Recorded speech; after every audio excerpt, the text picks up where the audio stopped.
आज हम डिस्कस करेंगे सम फंक्शन के बारे में। सम फंक्शन क्या करता है? सम फंक्शन किसी भी रेंज ऑफ सेल्स यानी ग्रुप ऑफ सेल्स की वैल्यू को सम करने के लिए यूज किया जाता है। यहां पे हम सम फंक्शन का सिंटेक्स देख रहे हैं। What is a syntax? Syntax का मतलब क्या है? मतलब एक लिखने का तरीका, प्रॉपर वे कि ये फंक्शन क्या करेगा। बेसिकली देखो, माइक्रोसॉफ्ट एक्सेल में बहुत सारे फंक्शंस हैं। फंक्शन बेसिकली एक ग्रुप ऑफ टास्क को बोलते हैं जो कि वन आफ्टर अनदर परफॉर्म होती है। यहां पे हम सम फंक्शन से मतलब समझ रहे हैं एक ऐसी टास्क जो कई छोटी छोटी सब टास्कों से मिलकर बनी है, जिसका मेन पर्पस क्या है? किसी रेंज ऑफ वैल्यूज को का सम निकालना और उसे किसी सेल में स्टोर करना। जैसे कि मैं यहां पे एक टेबल मैंने यहां शो की है। आप ये चेक कर रहे हो, टेबल में आइटम्स हैं, क्वांटिटी है, कॉस्ट पर आइटम है, टोटल कॉस्ट है। यहां मैंने 4 तरह की आइटम्स ली हैं, oranges, Kiwis, apples and bananas. इनकी 12, 12, 12, 43, 10 एंड 22 क्वांटिटी ली गई है। कॉस्ट पर आइटम मैंने डॉलर्स में यहां ली है। हम रुपीज या डॉलर्स या कोई भी अदर करेंसी को यूज कर सकते हैं।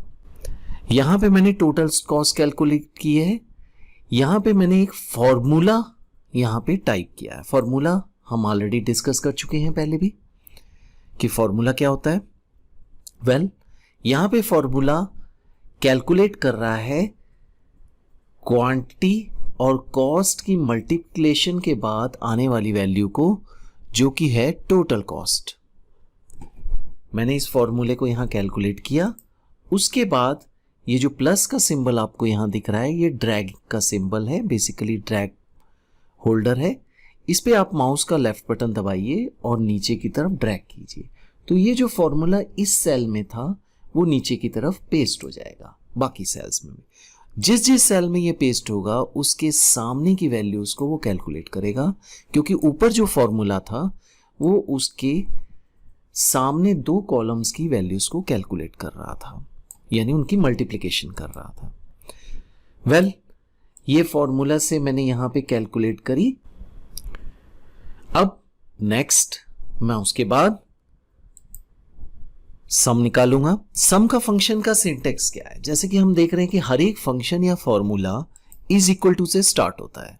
मैं यहां पे इज इक्वल टू टाइप कर रहा हूं। जैसे मैं टाइप करूंगा उसके बाद नेक्स्ट मैं लिखूंगा सम। आप चाहे स्मॉल लेटर्स में लिखें, कैपिटल लेटर्स में लिखें, इससे कोई फर्क नहीं पड़ता। ठीक है, जैसे ही मैंने सम लिखा, एक्सेल ने हमें सुजेशंस दे दी। ये हैं सम वर्ड से शुरू होने वाले जितने भी फंक्शंस हैं उनकी लिस्ट। हम इन सभी के बारे में आगे जानेंगे। Sum, sum if, sum ifs, sum product, sum SQ वगैरह वगैरह। तो अभी मैं फिलहाल सिर्फ सम फंक्शन की बात। हर एक फंक्शन के एंड में सर्कुलर ब्रैकेट आता है। आप सर्कुलर ब्रैकेट देखेंगे, यहां पे मैंने एक डाला है, ये आपको अपने कीबोर्ड में 9 नंबर के ऊपर मिलेगा टॉप पे, ओपनिंग सर्कुलर ब्रैकेट। और उसके बाद जैसे ही मैंने अपनी सर्कुलर ब्रैकेट डाला तो इन्होंने मुझे क्या शो कर दिया एक्सेल ने? नंबर 1, नंबर 2, नंबर 3 की लिस्ट ऑप्शन, जिसमें से फर्स्ट हमें देना कंपल्सरी है, पहला नंबर। ये नंबर हमारे कहां पड़े हैं? यहां पड़े हुए हैं टोटल कॉस्ट में, इन 4 अलग अलग सेल्स में। तो नंबर 1 मेरे लिए क्या हो गया? ये। ठीक है, मैं जब माउस कर्सर मेरा यहां ब्लिंक कर रहा है, आप up and down left arrow की, अप एंड डाउन एरो की, एक्चुअली मेरे पास ये मैंने ये बाहर कहीं क्लिक कर दिया था, तो ये अप डाउन एरो की से आप ऊपर नीचे मूव कर सकते हो। देख रहे हो जैसे जैसे मैं जिस सेल में जा रहा हूं उस सेल की वैल्यू या नेम यहां पे शो हो रहा है। F7, हम किस में हैं? F7। तो F7 पहला नंबर हो गया। फिर आगे हमें सिंटेक्स क्या कह रहा है कि नंबर 1 के बाद मुझे कॉमा टाइप करना है, कॉमा। देन अगर मैं माउस से सिलेक्ट करना चाहता हूं तो फिर क्लिक कर दूंगा नंबर 2 पे, तो ये नंबर 2 आ गया। F8 में F8, ठीक है, उसके बाद कॉमा, नेक्स्ट। अब मैं चाहूं तो अप डाउन एरो की से भी सिलेक्ट कर सकता हूं, ये ना मैंने, इससे थोड़ा सा हमारा फास्ट हो जाएगा वर्किंग। मैंने F9 सेल सेलेक्ट किया, फिर उसके बाद फिर मैं कॉमा डाल रहा हूं, देन F10। अब मैंने चारों सेल सेलेक्ट कर लिए हैं, F7, F8, F9, F10। ये सेम सिंटेक्स जो भी मैं टाइप कर रहा हूं यहां पे टेक्स्ट सम फंक्शन का, ये आपको ऊपर फॉर्मूला बार में भी नजर आ रहा है, ठीक है। ये ऑलरेडी मैं एक्सप्लेन कर चुका हूं ये फॉर्मूला बार के बारे में। एक्सेल के अंदर ये फॉर्मूला बार होता है। अब मैं इसकी ब्रैकेट्स बंद करता हूं, क्योंकि लास्ट में हमें क्या डालना है, क्लोजिंग सर्कुलर ब्रैकेट। ये क्लोजिंग सर्कुलर ब्रैकेट 0 नंबर आपके कीबोर्ड में 0 नंबर के ऊपर होती है। आप शिफ्ट की दबा के क्लोजिंग सर्कुलर ब्रैकेट टाइप करते हो। ओके, यहां हम देख रहे हैं कि यहां पे सम फंक्शन ने इन 4 सेल्स की वैल्यूज को टोटल किया और यहां शो कर दिया। यानी जिस सेल में हमें किसी भी फंक्शन की रिजल्ट्स चाहिए तो उस फंक्शन को उसी सेल में आप टाइप करना स्टार्ट करोगे, लेकिन स्टार्टिंग किससे होगी, इक्वल टू सिंबल से। जैसे कि फॉर्मूला भी इक्वल टू से स्टार्ट होता है, तो इक्वल टू का साइन, उसके बाद फंक्शन का नाम, फिर सर्कुलर ब्रैकेट्स के अंदर आपके फंक्शन की वैल्यूज। तो ये सम फंक्शन कैलकुलेट हो गया, ठीक है। अब मैं बाहर कहीं क्लिक करता हूं तो देखो क्या हो गया, क्योंकि मैं फॉर्मूला बार में था ना उस टाइम पे कर्सर, तो उसने सम फंक्शन की जगह क्या कर दिया, F14, यानी जिस सेल में है उस सेल का नेम डाल दिया। मैं काम करता हूं, एस्केप की दबाता हूं। एस्केप की आपके कीबोर्ड में टॉप लेफ्ट साइड में होगी, आप चेक कीजिए, एस्केप की प्रेस की। तो अब ये सम है।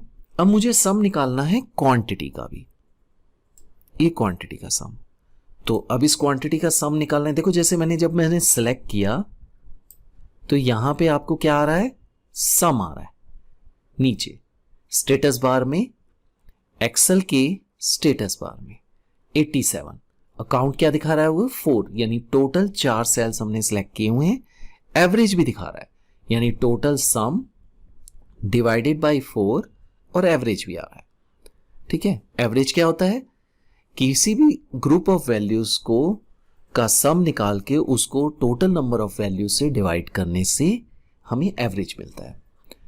तो सम यहां कैलकुलेट हो गया 87, ठीक है।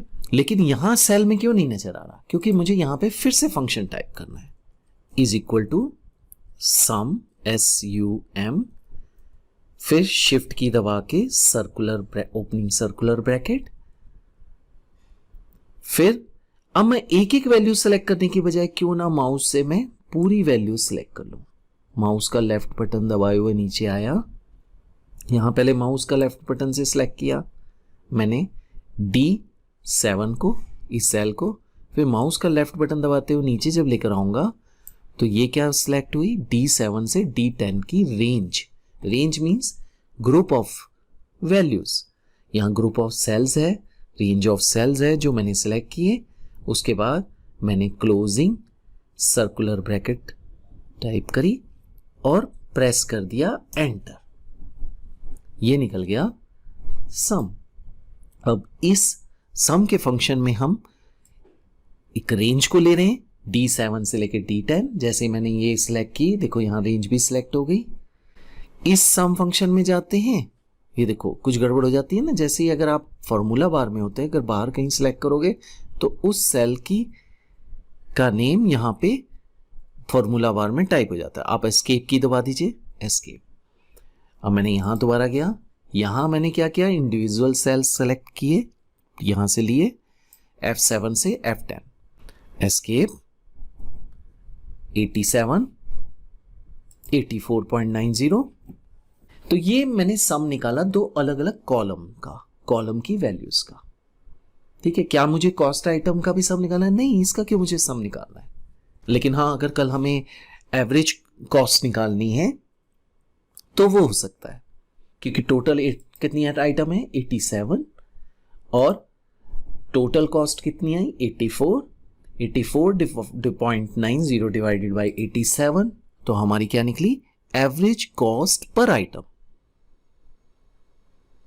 ओके तो ये था एक सिंपल यूज सम फंक्शन का। होपफुली आपको क्लियर हुआ होगा। हम आगे सम फंक्शन के कुछ एडवांस्ड यूजेस को चेक करेंगे नेक्स्ट लेक्चर्स में। Thank you very much.